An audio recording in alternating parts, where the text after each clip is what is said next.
alipin ng mga mayayaman at maimpluwensyang mga tao noon sa panahon noon, pinagkakakitaan siya dahil may kakayahan siyang magsabi ng hinaharap. Parang manghuhula, pero ito'y kakaiba. Dahil natitiyak ang kaganapan ng mga inihuhula niya. So, kumikita yung kanyang mga amo.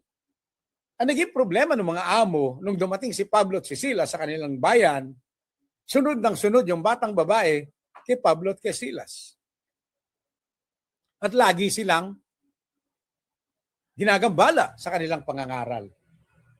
So isang araw, napuno na si Pablo. Mababasa po natin ito later. Napuno si Pablo.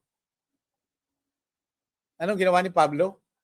Di kanyang pinaalis sa kapangyarihan ni Jesus ang espiritong lumulukob sa babae. At napaalis na. Dahil diyan, hindi na makapagsabi ng kung ano mangyayari sa hinaharap ang batang babae. So nagreklamo yung mga amo